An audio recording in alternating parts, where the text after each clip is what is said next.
Good morning, guys. I can't find my glasses this morning. I haven't made my bed yet, so they're probably in there. 'Cause sometimes I'll fall asleep, I take them off and put them down, which is not a good idea. I know, but it happens.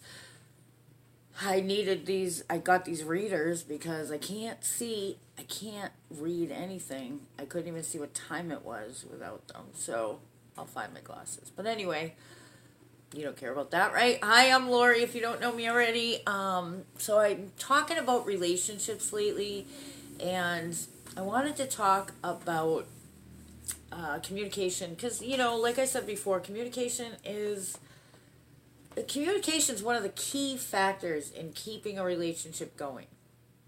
Um, there's really, and I'm talking about any relationship, okay? Any relationship, whether it's, parent child, child parent, boss employee, uh, you know, sister brother, whatever, friendship.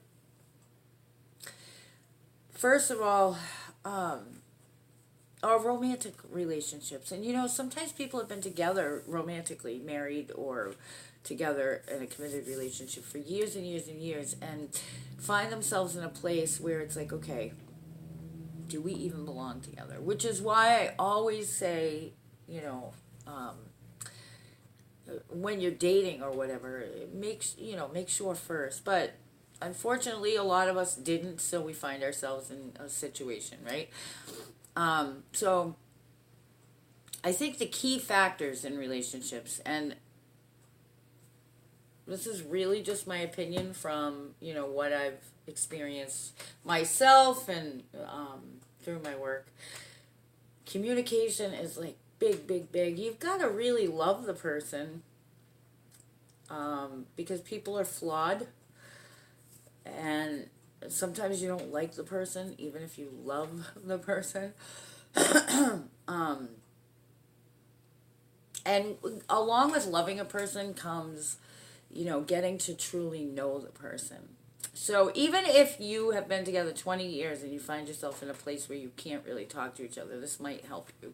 Or if it's, one of your children, as children grow, um, there may be difficulties, or maybe it's an adult child, and I think communication's key, but also to remember, like I said, people are flawed. None of us are perfect. Um, a lot of times, if you're in love with somebody or if you have a special friend, even our children, sometimes you put a person up, way up on a pedestal. Maybe because you're seeing, instead of looking at who they are right now, you're seeing them and their potential. And you have them way up here. Or if it's a friend, maybe you see them because they have more life experience or a different life experience that you see as better than yours. Or maybe you think they're smarter, or whatever the case, you put them way up there. That can cause problems because, first of all, nobody can maintain. Nobody, I don't care who you are. If you're a human being, if you're not God, you cannot maintain being up here. They might, some people want to be up there. Most don't because you can't maintain it. Everybody's flawed. Everybody's flawed. And if we're going to have vulnerable, personal, honest, authentic relationships, we've got to remember that everybody's flawed. Every person in this world, maybe not on purpose, hopefully not on purpose, but people will disappoint us because people are flawed. So if we keep that in mind, um, I really think that it'll change a lot. So don't put anybody up here, even if it's like the love of your life. Remember that they're flawed, and at some point they may disappoint you.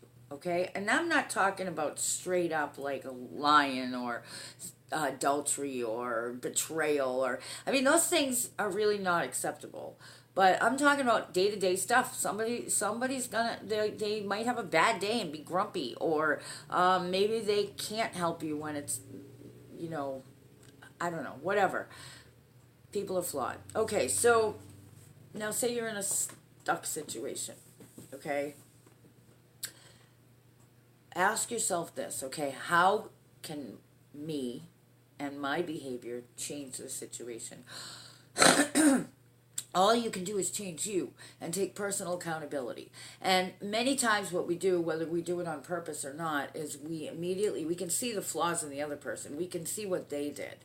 We have to step back and say, okay, do you have the ability to step back and say, okay, let me put myself, in that person's shoes, or at least take a look in the mirror and see how I could have handled this differently or whatever. Sometimes you look in the mirror and you go, okay, actually I don't know what I did or whatever.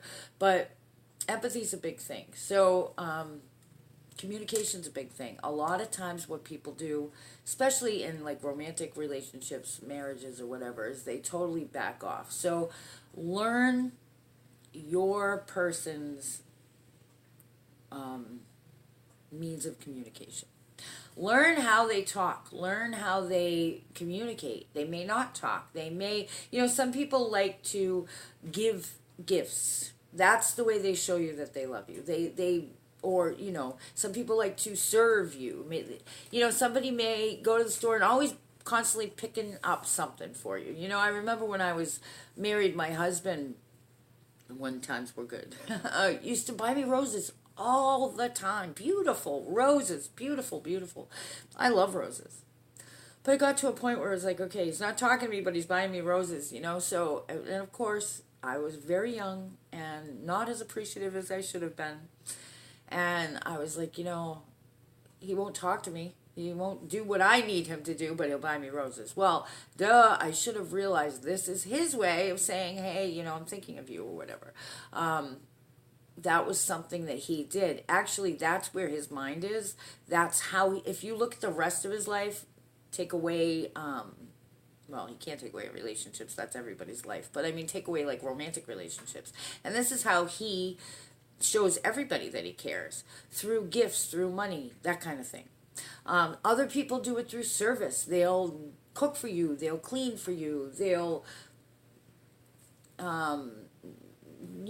when you're sick, they'll give you a massage, whatever. Other people want to spend time with you, So people give you their time. They'll give you their money. They'll give you, some people out and out talk. So if you're a person that likes to actually talk to somebody and spend some time with somebody, and you hook up with somebody who doesn't like to talk, but is somebody who will do service, there may be, especially in times of need or crisis times, there could be an absolute communication breakdown. So if you can learn your person, know your person, empathize with your person, turn it around, then you can say, okay, so this is how he speaks to me, he buys me roses. Well, so maybe when I didn't seem, at first I was absolutely appreciative, but then, when that's all it ever was. And I don't mean to sound awful, because roses are great and I know they're expensive, but I started being like, roses again, I need to talk to you. But if I would have been like, thanks for the roses, I really, really appreciate that. And when I approached him to talk, the worst things you could have said to him is, we need to talk, right? But when I approached him to talk, if I started, it was like, hey, I really appreciate that. And I know that means that you were thinking about me, and that's awesome. Can you listen to me for a few minutes? I think things might have been different. If you know your person, know your person and act accordingly. Don't change who you are. Let your person know who you are, how you communicate. Don't keep them guessing. See, that's a lot of things we do too. We keep them guessing. Why don't we tell people up front? Maybe we don't even know it yet, but tell them what we do know.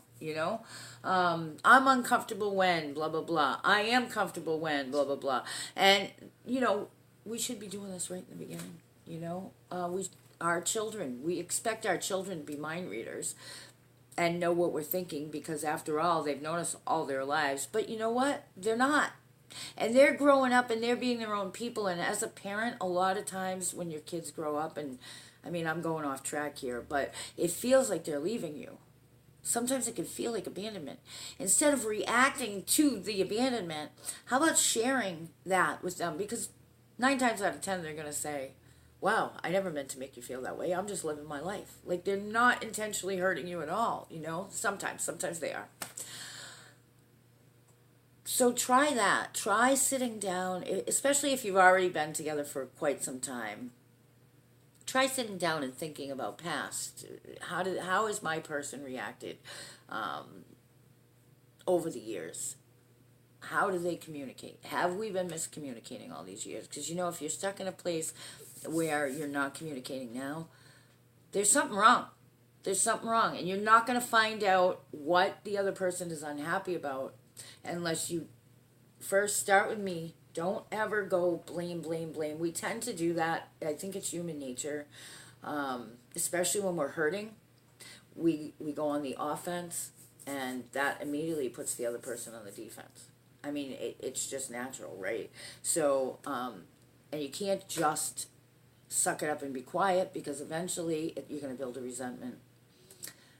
So, just sit back and try to go through in your own mind, like, how has he or she communicated through the years? Who is this person I'm with, you know? And start from there, and then try to communicate at their level.